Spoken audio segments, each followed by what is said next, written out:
Hello everyone, Strong Mom here. I know it's been a while since I've talked with you all, but it's been rough a little bit, having these videos sometimes stirs up emotions and it's kind of hard for me to keep talking about it. I need a break. I also had my oldest come visit from college too, so I got to enjoy that. But today I wanted to talk about, and today is November 10th, 2021. Today I want to talk about physical abuse. So I've talked a little bit about emotional abuse and I've talked about just kind of behavior in general. But one thing that I don't really talk about is physical abuse. And, you know, it's hard. It's one thing that I would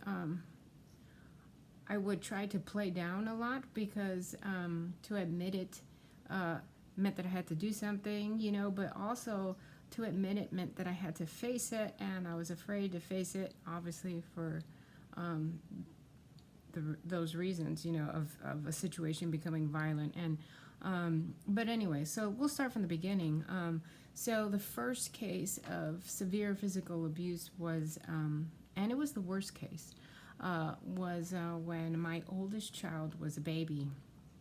And my husband was working late and finally came home, and I can't remember what it was, but I had found out that he had been lying to me about something. But, after all these years, it's no news. He lies about everything all the time. But at that time, I didn't realize that he was that much of a liar. So I basically told him, hey, our relationship can't be built on lies. I thought we trusted each other. I can't have any good faith in you anymore. I don't really know what that means for our relationship. And when I had finished saying those words, he attacked me and he grabbed me and he shoved me into the closet and he started choking me. And that night I thought I was going to die, and I fought and I fought and I fought. We fought for like 2 hours of him trying to get a good handle on me and me fighting back and trying to wriggle away. And the thing that I had in my mind was my oldest was a baby in the room crying that I had to get to my child. And anyone who's fought for a long time knows that you get tired. If you see boxers, you're kind of leaning on each other. But I got to the point where he was tired and he was just kind of smushing me. And anyway, I was like, let me go. Just let me go. And he's like, I can't. You're going to leave me. And I was like, let me go. He said, you can call the cops. It's all over. And I was like, look, I promise I won't call anyone. Just let me go. And I promised that I wouldn't. And he let me go with that promise and watched me. And I didn't move. I didn't go to a phone. I just went to my child, and took care of my child. And that was tough. And then I went to work the next day. And then that afternoon, after work, I saw him again. And I